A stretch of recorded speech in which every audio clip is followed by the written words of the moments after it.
kita diminta membedakan antara keinginan dan kebutuhan. Ada quotes dari Diogenes, teman-teman mesti hafal filosof nyentrik ini. Kata dia, sifatnya dewa-dewa itu tidak butuh apapun. Karena dewa sudah mampu segalanya. Nah, berarti apa? Kalau kamu ingin meningkat kualitasmu seperti dewa, kamu tidak usah menginginkan apapun. Jadi kalau istilahnya Diogenes, God-like person, manusia yang seperti dewa. Mungkin teman-teman pernah dengar istilah manusia setengah dewa. Setengah saja ya, karena kalau sepenuhnya nanti berat. Manusia setengah dewa itu bukan manusia yang mampu segalanya, enggak. Kalau versinya Diogenes, manusia yang mampu tidak menginginkan apa-apa. Jadi yang mampu mengendalikan keinginannya. Ini manusia setengah dewa. Kenapa setengah dewa? Karena manusia itu kecenderungannya tamak, ingin memiliki apa-apa. Begitu dia mampu mengendalikan keinginan, tidak butuh apa-apa, itu dia levelnya tinggi. Ini kata Diogenes. Atau ada dua quotes yang terkenal dari Arthur Schopenhauer. Kata dia, akan lebih baik jika tidak ada apa-apa. Berarti kita tidak punya apa-apa itu lebih baik. Karena ada lebih banyak rasa sakit daripada kesenangan di bumi ini. Setiap kepuasan hanyalah sementara. Menciptakan keinginan baru dan kesusahan baru. Jadi kalau kita mencapai satu kepuasan tertentu, kalau itu levelnya manusia, itu kan sifatnya sementara. Terus kita ingin lagi, ada keinginan baru. Kalau ada keinginan baru, ada kesusahan lagi yang baru. Ini filsafat kehendak atau filsafat keinginan dari Arthur Schopenhauer. Jadi kata dia, hakikatnya hidup itu menderita. Kenapa? Karena kita menjalani hidup dengan dasar keinginan. Orang ingin ini kan sakit. Ingin itu kan berarti ada sesuatu yang ingin dia target dan belum terpenuhi. Itu kan menyakitkan. Pengen punya mobil, pengen punya pacar, pengen lulus cepat. Itu kan keinginan berarti belum terpenuhi. Diri kita merasa sakit, menderita, sampai keinginannya terpenuhi. Sementara ketika keinginan terpenuhi, manusia kan tidak selesai. Ada lagi keinginan yang baru. Menderita lagi. Sekarang teman-teman mati-matian ngejar biar lulus cepat misalnya. Begitu wisuda lulus, apa selesai? Kan enggak. Ingin segera dapat kerja Pak, ingin segera ketemu jodoh Pak, ingin segera ketemu jodoh bener nikah. Apa selesai urusan? Masih panjang ceritanya, masih banyak keinginan-keinginan yang baru. Jadi hidup ini rentetan dari keinginan ke keinginan. Sementara keinginan itu sesuatu yang menyakitkan. Berarti hakikatnya hidup ini ya penderitaan. Itu versinya Arthur Schopenhauer. Padahal bahkan di balik kesuksesan, di situ ada penderitaan. Kalau kalian mengalami sukses tertentu, jangan lupa ada sisi penderitaan di situ. Baik penderitaan dalam proses menginginkannya maupun mungkin ada hal-hal lain. Di situ ilustrasinya Arthur Schopenhauer, penderitaan hewan yang dimakan selalu lebih besar daripada kesenangan hewan yang makan. Nah ini maksudnya apa? Ketika kita menaklukkan sesuatu, itu kan ada yang ditaklukkan. Kita menaklukkan itu menang, senang. Tapi yang ditaklukkan ini rasa sakitnya lebih besar daripada senangnya kita yang menang. Jadi logikanya orang hidup kan kadang pakai logika kalah menang. Padahal kita mengejar kemenangan sementara kita lupa. Saya mengejar kayak tadi, lulus tercepat terbaik. Wah, kamu mati-matian nilaimu A terus. Kamu nggak pernah memperhatikan, ini loh temanmu E terus nilainya. Dia pontang-panting ngejar kamu nggak bisa-bisa. Dia kalah terus. Nah, misalnya. Nah ini kan hidup yang kalah menang. Penderitaan yang kalah itu jauh lebih besar daripada kesenangan yang menang. Kenapa kesenangan itu kecil saja? Karena kesenangan itu melahirkan keinginan yang baru. Tidak lama terus jadi penderitaan. Nah ini gayanya Arthur Schopenhauer. Berarti apa kuncinya bahagia? Kalimat pertama itu. Kalau gitu ya lebih baik tidak usah apa-apalah. Tidak usah ingin macam-macam. Nambah masalah.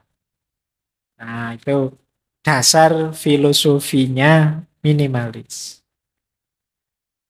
Oke, saya lanjutkan. Nah, ini beberapa juga saya ambil dari stoikisme. Banyak orang tadi saya bilang mengaitkan minimalisme dengan stoikisme. Karena memang gagasan-gagasan stoikisme itu banyak yang relate dengan minimalisme. Misalnya itu ada kalimat dari Epictetus, kekayaan itu tidak terdiri dari memiliki banyak harta, tetapi memiliki sedikit keinginan. Nah, tadi sudah dijelaskan ya, cirinya orang kaya. Terus kebalikannya kata Seneca, bukan orang yang memiliki terlalu sedikit, tetapi orang yang menginginkan lebih. Itulah miskin. Selama kita masih ingin macam-macam dan belum keturutan, sebesar apapun harta kita, kita hitungannya masih miskin. Terus, kalau ini Marcus Aurelius, energi dan waktumu sama-sama terbatas. Jadi, jangan sia-siakan mereka pada apa yang dilakukan, dipikirkan, dan dikatakan oleh orang-orang yang tidak penting dalam hidup. Jadi ini berhubungan dengan hubungan kita dengan yang lain. Tadi kan saya bilang, awas salah persepsi, minimalisme itu tidak hanya barang, termasuk juga orang.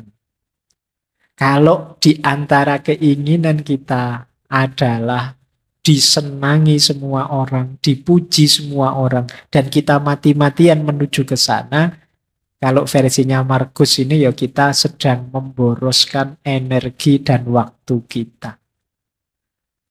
Eman-eman. Ayo kita gunakan saja untuk yang manfaat.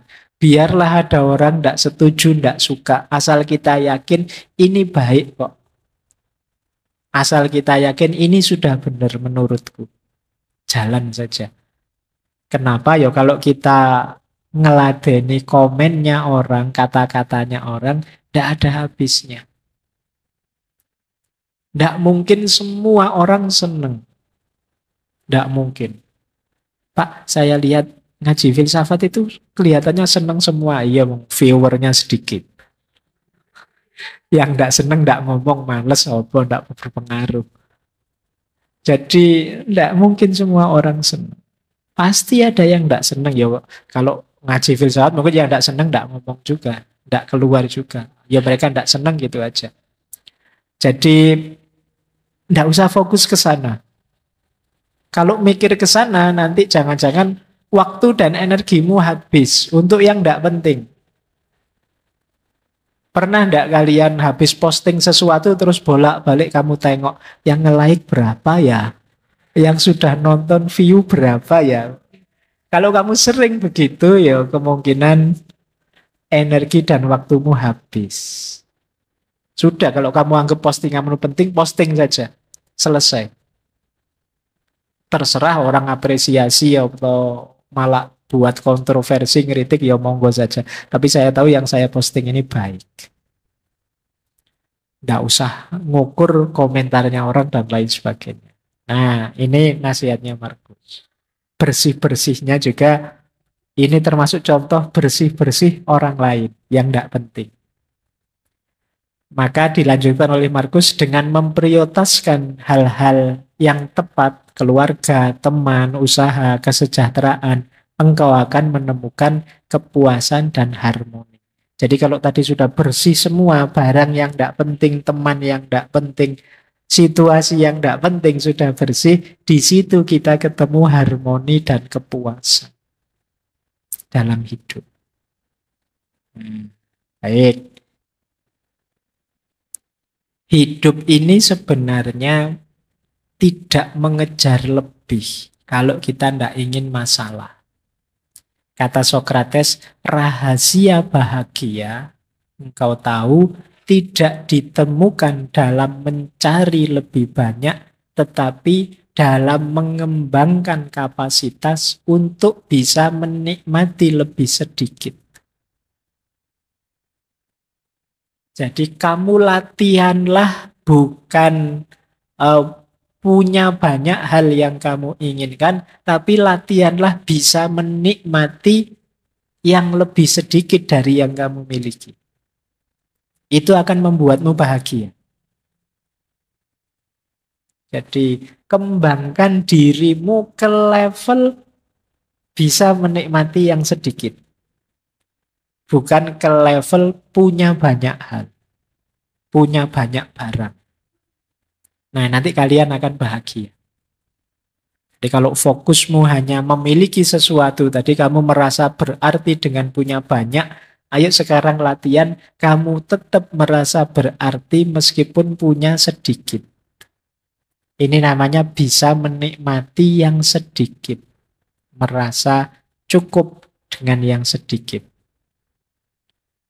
Selanjutnya kata Sokrates, dia yang tidak puas dengan apa yang dia miliki, tidak akan puas dengan apa yang dia ingin miliki.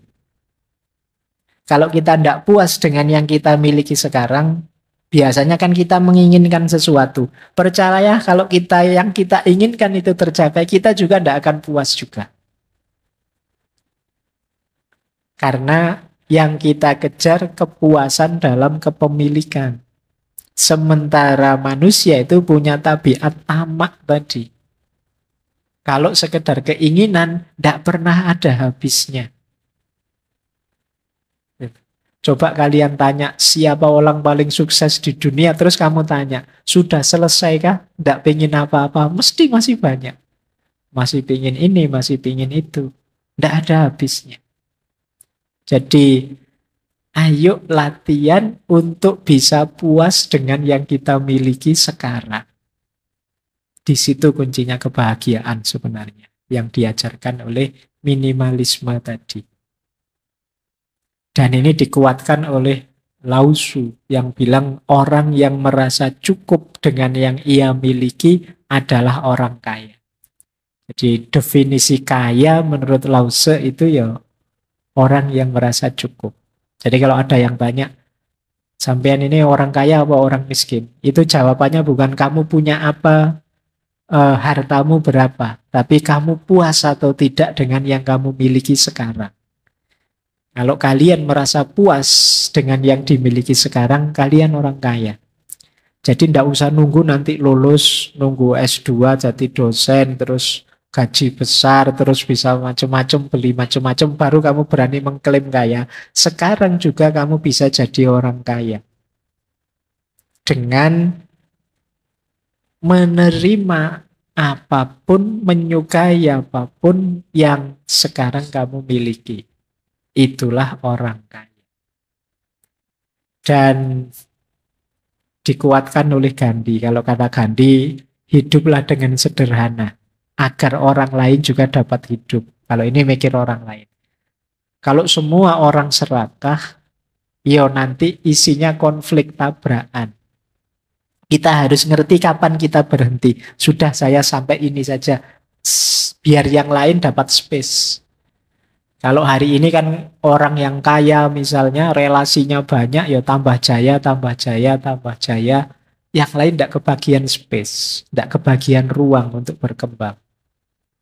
Nah, sekarang dibalik, saatnya kita berbagi. Meskipun sekedar berbagi waktu, berbagi ruang, berbagi kesempatan untuk yang lain. Dengan kita berhenti mengikuti ketamaan kita. Jangan memperumit hidup. Nah, ini ada kalimat dari Konfusius ya. Hidup ini sederhana. Tetapi kitalah yang ngotot untuk membuatnya rumit. Jadi ada lagi satu kalimat dari Carver itu.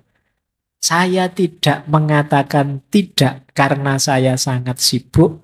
Saya mengatakan tidak karena saya tidak ingin terlalu sibuk. Ini maksudnya tidak ingin terlalu ruwet, tidak ingin terlalu rumit. Jadi ini nasihat dari Konfusius, hidup ini sederhana, kita seringkali bikin rumit, bikin ruwet. Kadang-kadang kita itu kan rumit, misalnya masuk ke sini saja, nyari tempat duduk saja, kadang mikir, ini saya harusnya nyari yang deket tembok, karena kalau deket tembok saya bisa sandaran. Kalau sandaran bisa lebih anu. Tapi nanti kalau sandaran ngantuk gimana? Dilihat orang banyak, malu juga ya. Kalau begitu sandarannya yang biasa saja agak miring gimana? Tadi ruwet, wong tinggal masuk duduk saja, mikirin jelimet. Mau masuk ke sini mikir, ini saya harus datangnya tengah-tengah biar nggak terlalu nyolok. Kalau duduk terlalu depan malu dilihat Pak Faiz, terlalu belakang nggak dengar. Agak tengah-tengah asal nggak. Kita terlalu jelimet, terlalu rumit memikirkan hidup. Ada quotes itu yang saya ambil menarik, yang judulnya Why Complicate Life? Kenapa sih kita bikin hidup itu ruwet? Missing somebody, kalau kangen dengan seseorang ya call, tilpunen. Kalau tidak diangkat ya nasib. Iya. Ya tapi kan kamu lega daripada bolak-balik rindu neng yo. Kamu sakit sendirian. Wanna meet up, ingin ketemu ya diundang. Kalau dia tidak datang ya tidak apa-apa. Tapi kan diundang tidak datang ya sudah. Kalau kamu ingin dipahami orang ya jelaskan. Kalau kamu punya pertanyaan ya tanyakan. Kalau kamu tidak suka bilang saja. Kalau kamu suka ya ucapkan. Kalau kamu ingin sesuatu minta. Kalau kamu cinta seseorang katakan. Ya kan? Wong tinggal bilang aja cik ruwet deh kamu itu. Ya kan? Tinggal bilang aku suka, aku senang, aku cinta. Selesai urusan ditolak, tidak ditolak belakangan. Tapi kan kamu lega sekarang. Sudah bilang. Kadang-kadang kan kamu mikir terus ini, waduh gimana ya, rasa ini ku bawa kemana. Salahmu dewe. Kamu bikin ruwet hidupmu sendiri. Minimalis juga begitu prinsipnya. Sederhana saja, simple saja. Tidak usah terlalu dibikin ruwet. Tidak lulus kuliah ya diulang. Kan selesai. Kamu mikir panjang-panjang ya aslinya tidak lulus ya gimana lagi. Ya kan? Lapar ya makan, haus ya minum kan gitu. Pak saya pingin puasa Pak tapi tidak kuat, khawatir sakit ini sakit itu dan lain sebagainya. Ya sudah kalau tidak kuat kan banyak konsesi-konsesi. Agama saja ngerti tidak dibikin ruwet. Saya sholat tidak kuat berdiri ya duduk, tidak kuat duduk ya berbaring. Tidak kuat berbaring ya pakai isyarat. Itu kan mikirnya simple, tidak ruwet. Kita yang suka membuat ruwet apa-apa banyak hal. Jadi mau apa saja diskusi dulu panjang lebar. Akhirnya kegiatan tidak jalan-jalan. Rapat lama-lama keputusannya kita rapat lagi ya. Wah. Lah terus tadi rapat itu ngomong apa kok terus rapat lagi. Jadi itu kita suka memperumit persoalan. Yuk mikir simpel saja, jangan rumit-rumit. Biar tidak habis waktu, biaya, tenaga, energi untuk yang tidak penting. Menemukan yang lebih hakiki dan berguna. Jadi tadi intinya kan ini sebenarnya kenapa sih harus dibersihkan, dibuang, diseleksi, dibagikan. Karena tidak hakiki atau tidak berguna. Kata William Morris, jangan engkau memiliki barang yang tidak kau ketahui gunanya atau tidak kau yakini keindahannya. Di parameternya dua malah ini, guna dan keindahan. Nah, kata Sokrates lagi, apakah engkau tidak malu begitu peduli pada perolehan uang dan ketenaran dan prestise, Ketika kamu tidak berpikir atau peduli tentang kebijaksanaan dan kebenaran dan peningkatan jiwa. Kita itu sering lebih nganggap penting uang, ketenaran, prestise. Prestis itu berarti gengsi. Ketenaran ya nama besar di tengah masyarakat. Uang, kekayaan.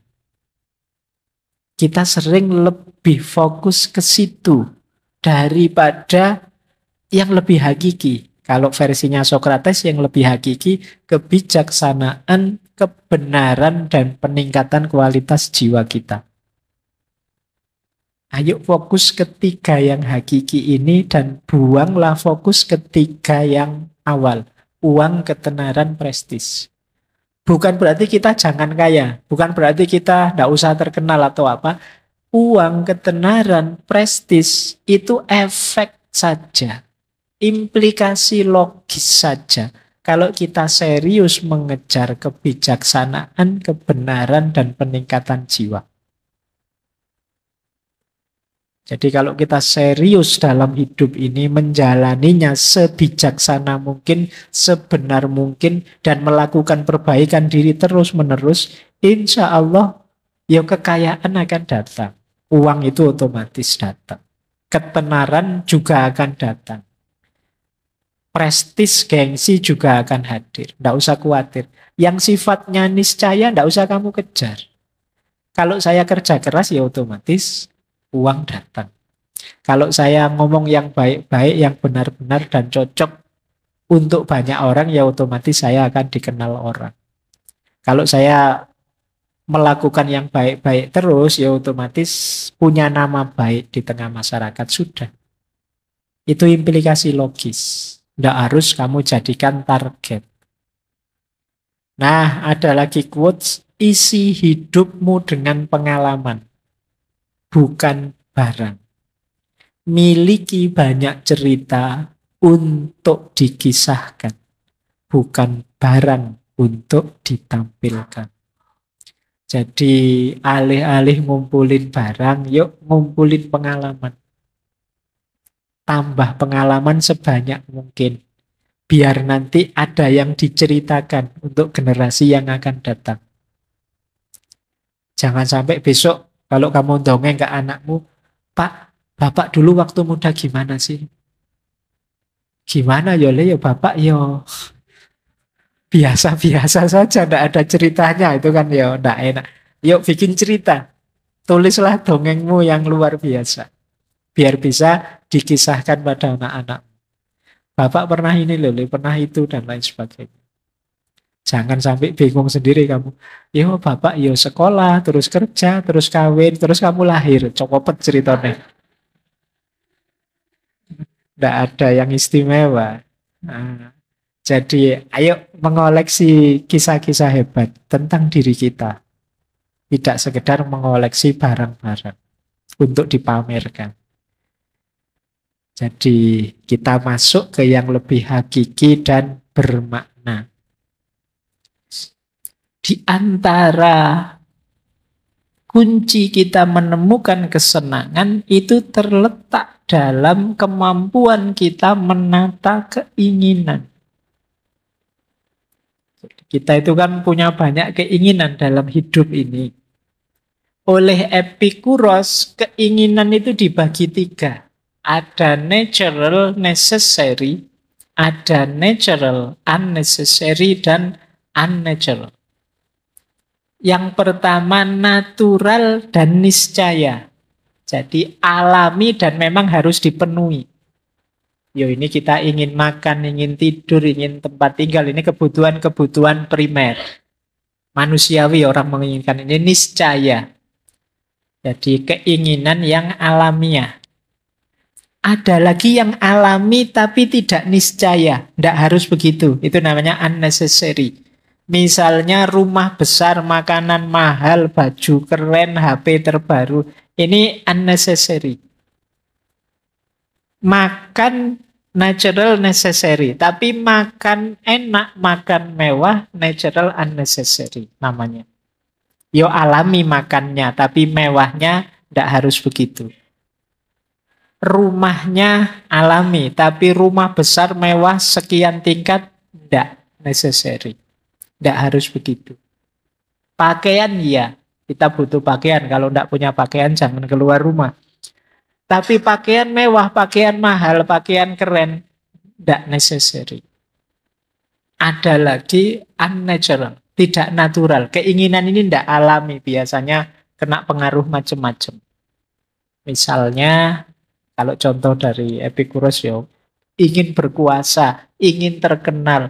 Saya ingin mengoleksi emas, Pak, ingin mengoleksi mobil kuno, Pak, ingin. Ini tidak alami yang semacam ini. Jadi, dan mungkin kita punya yang semacam itu yang tidak alami.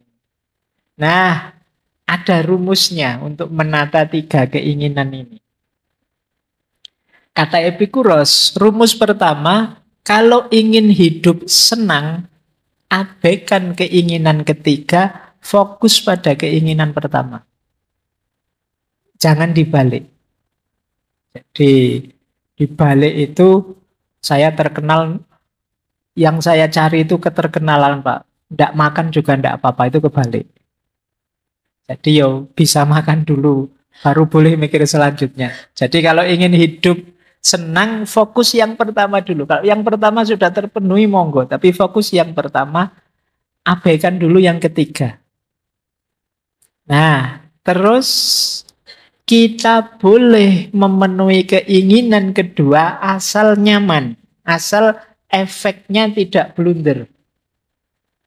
Makan enak, ya boleh. Asal tidak blunder. Setelah makan enak terus 3 hari tidak makan. Nah, itu namanya blunder. Jadi boleh yang kedua dipenuhi asal tidak menimbulkan rasa sakit. Nah, terus keinginan ketiga, ini kalau menguasai kita dalam jangka waktu yang lama akan merusak hidup.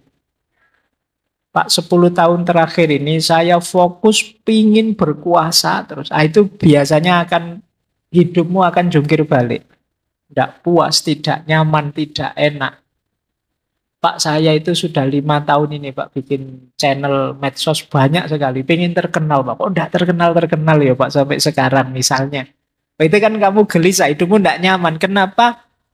Keinginanmu tidak pas, tidak match. Nah, kemudian yang terakhir, setiap keinginan yang akan kita wujudkan harus kita pahami dalam konteks hidup kita secara utuh. Durasinya kita perhatikan. Jangan sampai senang sesaat, tidak senangnya lama, panjang. Nah, ini menata keinginan namanya. Oke ya, kalau ingin senang yang sejati. Jadi ada yang natural, necessary, ini wajib kita penuhi. Ada natural and unnecessary, ini kita perhatikan, harus hati-hati, jangan blunder. Ada yang tidak natural. Kalau yang tidak natural, itu terakhir-terakhir saja. Tidak terpenuhi juga tidak apa-apa. Baik, kita lanjutkan.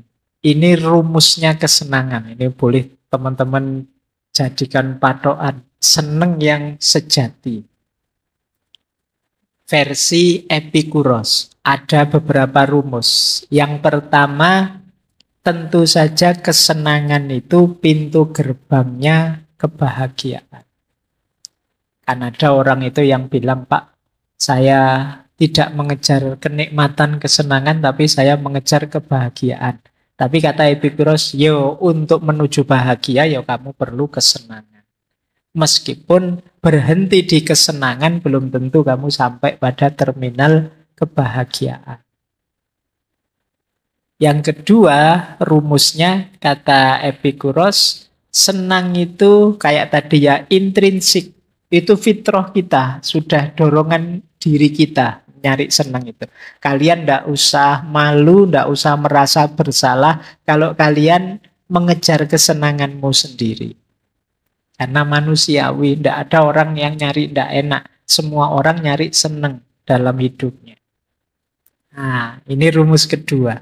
Rumus ketiga, meskipun kesenangan itu baik, tidak semua kesenangan harus dipenuhi. Nah, ini kalau ini perlu kebijaksanaan, perlu kecerdasan. Mana kesenangan yang harus kita penuhi, mana yang tidak usah saja. Nah, ini berhubungan dengan rumus selanjutnya. Kesenangan yang menyebabkan rasa sakit atau sulit, hindarilah. Sebaliknya, kesulitan yang melahirkan kesenangan, jalanilah. Ini nanti berhubungan dengan pernah kita membahas sesi tentang pengorbanan. Kadang-kadang demi kesenangan yang lebih panjang, lebih luas, kita korbankan yang sekarang. Saya capek sebentar, ndak apa-apa. Yang penting nanti orang-orang seneng, saya dapat pujian. Nah, ini milih ndak seneng dulu demi senang yang lebih panjang, lebih besar nantinya. Atau sebaliknya. Jadi menghindari kesenangan demi nanti biar ndak sakit. Ya kayak disuruh pakai masker misalnya. Itu kan ndak enak.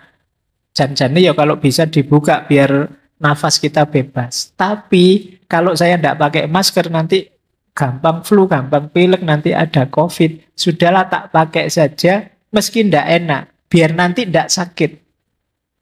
Nah, ini juga kesenangan. Jadi ini boleh dipakai dalil kok nyari susah sih pakai masker. Enggak, karena saya ini bukan nyari susah, tapi menghindari susah yang akan datang.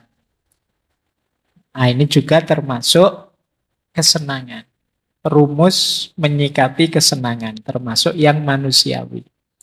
Kemudian lebih baik membatalkan satu keinginan daripada berupaya terlalu keras mendapatkannya sampai mengorbankan banyak hal yang lebih penting.